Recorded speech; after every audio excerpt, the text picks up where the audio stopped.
Hello, and thank you for tuning in to Answers from the Lab, where we share Mayo Clinic knowledge and advancements on the state of testing and science from laboratory leaders and the people who are making it happen behind the scenes. I'm Dr. Bobbi Pritt, a clinical microbiologist and the chair of the Division of Clinical Microbiology at Mayo Clinic in Rochester, Minnesota. With me today is Dr. Bill Morice, the chair of the Department of Laboratory Medicine and Pathology at Mayo Clinic and the president of Mayo Clinic Laboratories. This is our weekly discussion with Dr. Morice, in which we learn about updates in laboratory testing during the COVID-19 pandemic. So, Bill, welcome back. Yes, good to be back, as always. You know, we had a really good discussion last time we spoke about just reflecting on this past just exceptional and challenging year and how laboratory medicine has changed with the pandemic.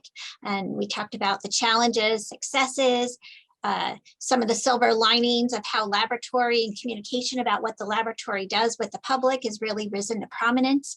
So this week, I thought it would be great to now kind of get out our magic 8-ball, but also take all the knowledge we have from all the work that you've been doing, that we've been doing together to predict what we think is we're going to see in the future now.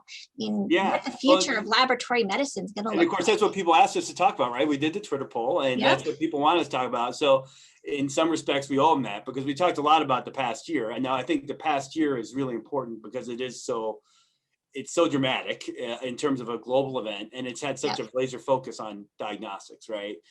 So the question then is, and I think as we see, and we're hopeful that with the numbers going in the right direction, that we actually will, and people getting vaccinated, that will be now we can start to at least look at the future beyond just the narrow blinders of managing COVID, and where does that go for us? And it's interesting for me because I have a very unique job where I have both, I'm the academic chair of the department here in Rochester and in the Midwest for Mayo Clinic, as well as the president of Mayo Clinic Labs. So I have this hybrid role of an academic chair as well as in the business world, if you will, of medicine. Mm-hmm. And very much blessed to have that. And, you start to look at some of the things that are happening from that vista. And again, the COVID feels like it's kind of given me a kind of unique vista because I've been involved in both of those levels of conversations at a new level. And one of the things I really think that is going to continue is the whole, if you will, disruption of the diagnostics industry. And what do I mean by that? I think that number one, there was an interest pre-COVID for non-traditional companies, non-healthcare companies to get into diagnostics. Amazon, Google, and Apple are three that come to mind. These very, companies and corporate entities that have a lot of capital at their disposal that really wanted to get into diagnostics. Well, now they have an opportunity to do so, and they've been called to do so to help the public good. So what does that mean for us? I think that with Google and Apple, there's going to be a lot more interest in kind of the wearable monitors and having actually medical grade to help monitor for things, for healthcare problems. Again, COVID even, you think about the NBA, and they did some stuff with biometric monitoring. I think we'll see that increase. Amazon with making tests available at home. I think people during the quarantining and all the other things want access to diagnostics in the home, and there'll be much more of a desire for that. And then last but not least, these companies and others are really investing in the diagnostic industry, right? So if you look just at people who are looking where they should be putting their money because it's going to really grow and change in dynamic ways, diagnostics is a big part of that. So I think that what we're going to see post-COVID is a continued acceleration for diagnostic tests and diagnostic information to be created outside of a traditional laboratory. Traditional meaning like, a hospital lab or a reference lab, or, there's going to be more and more decentralized testing and more technologies used to create diagnostic information. Yeah, it's really interesting because these aren't new, yet COVID really sped up the development of some of these things. And in a good way, I think this is another one of the silver linings to come out of the pandemic, although it's complicated because we're going to have to figure out how to work with these new tools. But yeah, this demand for at-home collection, at-home testing, ongoing monitoring with these high-grade wearable devices. It's really interesting. And how do you think that's going to impact us in laboratory medicine?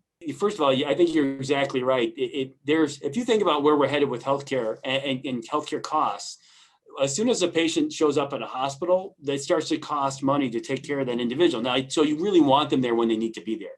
So the economics were very much in favor of having testing be more distributed and more accessible for individuals to create information about whether or not they need to access care. What we've seen, and anytime there's a change, is that there's a barriers to entry, particularly in healthcare. It's a very difficult market to penetrate. COVID and the demands of COVID have lowered many of those barriers. So now we have these new people in the shop, if you will. So what does it mean for us? I think that one of the things that people have been concerned about in academic medicine and in hospitals will be the egress of tests out of the hospital, right? That all of a sudden the hospital lab is not going to be the place where the testing is done. I don't think that I do not think that's going to happen. It will happen to some degree, there's no doubt. And a lot of the routine testing might become more routine on the outside. To your point though, it's interesting. I mentioned before, I have the opportunity to work with the Global Fund and the World Economic Forum on the access to COVID tools globally, right, for low and middle income countries, called the ACT Accelerator, co-chairing the industry advisory group with a gentleman by the name of Scott Garrett, who spent a long time as a CEO of a number of diagnostic companies.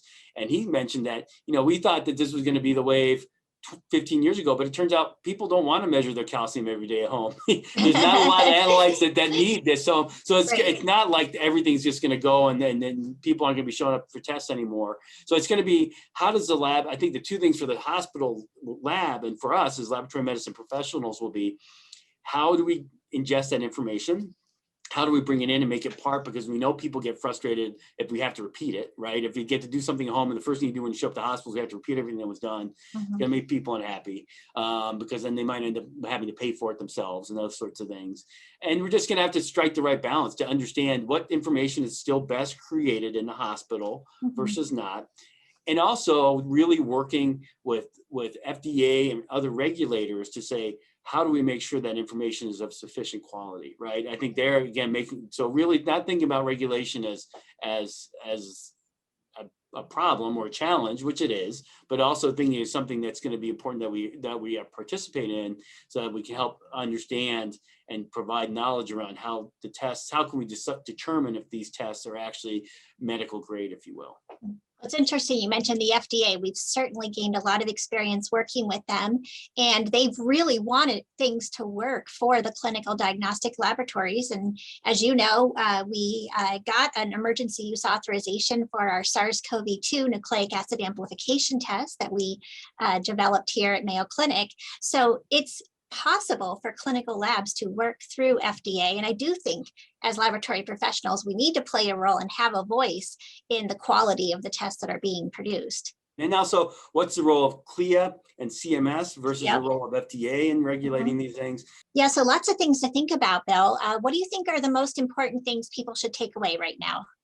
I think it was Dr. or Professor Tribe, a lawyer from Harvard, that I heard say, those who use a crystal ball to predict the future should be prepared to eat broken glass or something like that. But I mean, so it's really more about how do we help shape the future, right? And there's a lot of things happening right now, and there's a lot of interest in laboratory medicine and diagnostics. But the people that really understand the laboratory and how it is used to support healthcare the best are laboratory medicine professionals and pathologists. I go back to a similar kind of conversation in a totally different industry that was happening about somewhere between 5 and 10 years ago, and that's in the auto industry. But car manufacturers are still the ones that really understand cars really well and how people want to get around. So and I think it'll be the same will be true for laboratory medicine. It's like these things are coming, but unlike the auto industry, maybe lab medicine doesn't have that same visibility. So I think we just have to really be proactive about taking advantage of the fact that people are looking to the labs and to laboratory medicine and pathology for thought leadership, and to continue to be part of these conversations and to really have our ear to the ground on what's happening, and not just wait for things to happen, but to be proactive, reaching out. As you mentioned, the FDA, a lot of these entities are really anxious for information, and they want to do what's right. So to think about ourselves really as not people that just use machines to produce results or use microscopes to look at slides, but people that really understand how to create high quality data to guide healthcare and how to understand how to put the pieces of the puzzle together. If we think of ourselves in that way and to get engaged in the conversations, then number one, our profession becomes more important, not less. And number two, and more importantly, the right things happen for patients with these new technologies. Well, that's really nicely said, Bill. As we talked about last time we spoke, we really talked about the importance of communication in laboratorians, laboratory scientists, and leaders getting out and speaking to the public, speaking to the media. We've learned how to do that, and we need to continue doing that. And as I've mentioned before, I'm a really strong proponent for laboratory leaders in the sense that we are clinicians. We don't just sit in our office and do research, and we don't just go into the lab and have machines that run tests or look in microscopes and produce results. We're really part of the clinical team. And so we need to really advocate for ourselves and be out there and put ourselves out there. And it's a good point about the crystal ball. We don't exactly know what's going to happen, but we've gained a lot of knowledge and experience. So it really behooves us to be part of that team, to go out and share what we think is going to happen and then work with that based on that knowledge. Yeah, and going back full circle, just think of the questions that came up with COVID, right? And the things that people needed to learn and understand, and about tests and testing, and what's the best test? How's it used? What does it mean? I mean, these are just real fundamental questions around infectious disease that even people very high public office had really no great fund of knowledge to draw from, right? And even when they pivoted to look, it was difficult for them to find a good source. So I think to really understand that and think about the fact that we are now entering the age of data and analytics, right? 70 to 80% of the quantitative data in anyone's health record comes from the labs, comes from us.